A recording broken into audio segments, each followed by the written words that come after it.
What's up mga kumare kong tigang? O kumusta na po kayo? Kayo po ba mga kumare kong tigang ay palaging lamang merong mga patay na bulok? Patay na bulok. Yung bulok na bulok na patay. Patay na bulok pa. Hindi po yung bulok na kuko. Nako, alam niyo po ba mga kumare kong tigang, yan pala isa pong manifestasyon pala na tayo po'y maaring nakakasalikop na ng mga sinasabing mga sumpa o maldisyon na maaring ipinadadala na sa atin ng mga taong may galit sa atin. Yan kapag kayo lagi na lamang nabubulukan ng mga kuko ninyo, yung nangangamoy pa. Nako, halimbawa katulad po ng mga ingro, di ba? Sa paa yung tumutusok-tusok, yung parang masakit, namamaga lagi, yung bumabaon tapos yung kuko nyo nabubulok. Yan pala mga kumare kong tigang ay isa palang manifestasyon nga po na maaring may mga taong nagagalit nga sa inyo at isinusumpa kayo. Na yun na nga, maghirap kayo, yung parang mabalisa, hindi kayo makatulog. Leche, ano naman to?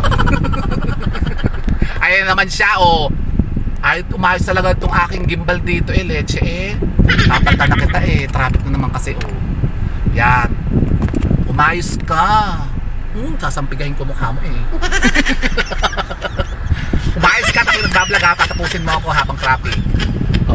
At alam niyo po ba mga kumare kong tigang, yan po isa po yan, pati po yung mga pagkalugas sa inyo pong mga buhok-buhok. Halimbawa kayo po lagi na lamang yung parang nakikita nyo nalalaglag yung mga buhok po ninyo, kayo napapaknot na, yung ano kayo nakakalbunahan. Ako si Mario Joseph, isa pala yan mga kumare kong tigang sa manifestasyon din po ng mga sumpa o yun nga mga masamang panalangin sa inyo ng mga tao na may mga masamang galit sa inyo, may mga tinatanim na galit sa inyo.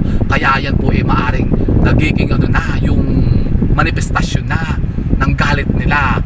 At yun na nga, baka yan po'y mag-lead nga po sa yun nga, baka kayo po'y magkasakit pa niyan kapag kayo naipon na dyan sa katawan po ninyo yung mga toxic energies nila, yung mga panalangin at maldisyon. Kaya kayo po dapat na mag-cleansing ritual na mga kumare kong tigang para yung sinasabing mga sumpang yan matanggal nyo na po sa inyo pong mga katawan. Leche. Ba syempre nakakabuisit kayo pagka ganun, yung lagi lang pagka naliligo ka, nalulugos na yung buhok po niyo, wala naman kayong mga health issues, tapos bakit ganun? Naku, nalalaglag na yung buhok po niyo, tapos laging bulok yung mga paa nyo, nangangamoy, yung mga kuko nyo, laging nalang bulok.